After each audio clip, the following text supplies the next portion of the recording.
میں دعوت دیتی ہوں محترم نعیم اکرم قریشی صاحب کو۔ اعوذ باللہ من الشیطان الرجیم، بسم اللہ الرحمن الرحیم۔ سب سے پہلے تو میں آپ کو آزادی کے اس جشن کی پیشگی مبارکباد پیش کرتا ہوں۔ کل ہے وہ دن، لیکن ہم آج چونکہ اکٹھے ہوئے ہیں اور نیازی صاحب نے یہ دیکھیں ہر طرف رنگ بنا دیے ہیں پاکستان کے، سبز ہلالی پرچم سفید اور سبز رنگ پر جو مشتمل ہے، یہ غبارے اس کی نمائندگی کر رہے ہیں، اور یہ بچوں کے جگمگاتے ہوئے چہرے، ان پر جو خوشی کے اثرات ہیں، یہ یوم آزادی کے ساتھ منسلک ہیں۔ تو آپ کو مبارکباد پیش کرتے ہوئے سب سے پہلا تو میرا خوشگوار فریضہ یہ ہے کہ آج کے مہمان مقرر جناب محمد عبداللہ حمید گل کو میں خوش آمدید کہتا ہوں آج کے سیشن میں۔ میری ان سے وابستگی جو ہے وہ دوہری ہے، صرف ان سے ہی نہیں، ان کے والد گرامی جو ایک سچے اور پیٹریوٹک پاکستانی تھے، کھرے آدمی تھے۔ مجھے یاد ہے کہ یہاں یہ جو دوسری رو ہے، اس طرح صوفے لگے ہوتے تھے شورا ہمدرد کے، میری اور ان کی نشست ساتھ ساتھ ہوا کرتی تھی۔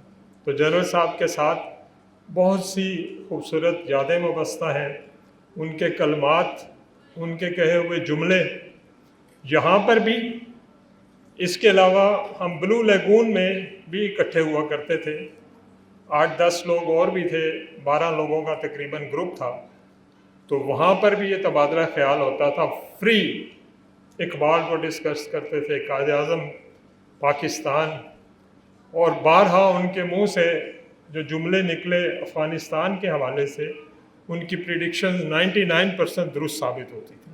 تو اتنا اچھا ان کا انالیسز ہوتا تھا، ایک ٹرو پیٹریوٹک پاکستانی، اور آج ان کے بیٹے یہاں پر موجود ہیں۔ میں مادام سعدیہ راشد کی جانب سے، ہمدرد فاؤنڈیشن کی جانب سے، ہمدرد مرکز راولپنڈی کی جانب سے، امان اللہ نیازی صاحب کی وساطت سے ان کا شکریہ ادا کرتا ہوں۔ بہت سی مصروفیات، اگر ہم جیسے ناچیز لوگوں کی مصروفیات ہیں تو ان کی تو ہوں گی لازمی، لیکن اللہ تعالیٰ توفیق دیتا ہے کہ جب آپ کسی عظیم مقصد کے ساتھ وابستہ ہوں تو اللہ تعالیٰ آسانیاں غیب سے ذرائع پیدا کر دیتا ہے۔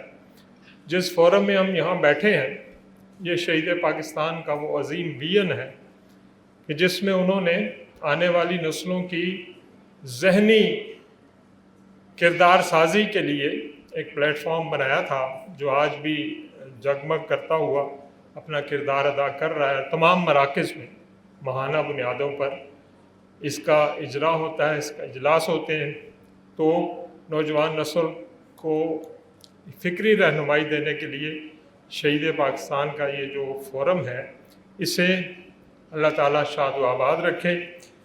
نیازی صاحب کی اور ان کے دوستوں کی محنت ہے کہ آج یہ کلرفل رنگا رنگ تقریب جو ہے وہ منعقد ہو رہی ہے۔ میں میڈم کا پیغام پڑھنے سے پہلے آپ کو وارننگ دے رہا ہوں کہ اس پیغام کو بھی آپ نے غور سے سننا ہے، عبداللہ گل صاحب کی تقریر کو بھی غور سے سننا ہے، کیونکہ پھر آپ سے سوال جواب بھی ہوں گے۔ تو میں مادام کا پیغام پڑھ کر سناتا ہوں، آپ نے غور سے سننا۔ باشعور قوم، محفوظ وطن۔ عزیز نونہالو، کسی بھی قوم کی اصل طاقت اس کے وسائل نہیں، بلکہ اس کے باشعور، باکردار اور ذمہ دار شہری ہوتے ہیں۔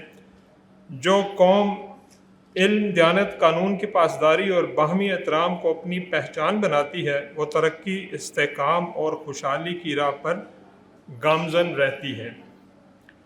باشعور شہری اپنے فرائض کو سمجھتے ہیں، دوسروں کے حقوق کا احترام کرتے ہیں اور اپنے گھر، تعلیمی ادارے، ماحول اور وطن کی بہتری میں اپنا کردار ادا کرتے ہیں۔ یہی رویے معاشرے میں اعتماد، اتحاد اور نظم و ضبط کو فروغ دیتے ہیں۔ محفوظ وطن صرف مضبوط دفاع سے نہیں، بلکہ ایسے شہریوں سے بنتا ہے جو حب الوطنی، برداشت، اور خدمت کے جذبے سے سرشار ہوں۔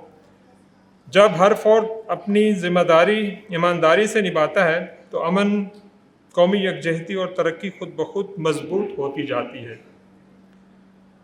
ہمدرد نونہال اسمبلی کا مقصد نئی نسل میں قیادت، ذمہ داری اور قومی شعور کو فروغ دینا ہے تاکہ ہمارے نونہال ایک مضبوط، پرامن اور محفوظ پاکستان کی تعمیر میں مؤثر کردار ادا کر سکیں۔ میں اپنے عزیز نونہالوں کو ان کے معزز اساتذہ کرام اور والدین کے ہمراہ اس اجلاس میں شرکت کی دعوت دیتی ہوں۔ یہاں ان کا پیغام ختم ہوا اور تالیوں میں آپ نے اس کلام کو، ان کے کہے ہوئے جملوں کو ویلکم کرنا ہے۔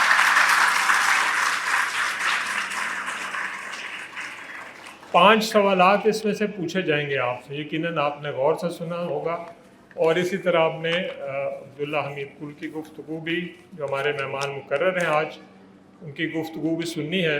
تو میں بار دیگر آپ سب کا خیر مقدم کرتے ہوئے، مہمان مقرر کو خوش آمدید کہتے ہوئے، وطن کے نام چار مصرعے عرض کر کے اجازت چاہوں گا کہ اے پاک وطن، اے پاک زمین، اے پاک وطن، اے پاک زمین، تیرا دن موتی، تیری رات نگین، تیری گلیوں کے، تیرے کوچوں کے، تیری راہوں کے، تیرے رستوں کے، کنکر ہیرے، پتھر سونا، ریزے نیلم، زر پروین، اے پاک وطن، اے پاک زمین۔ بہت شکریہ۔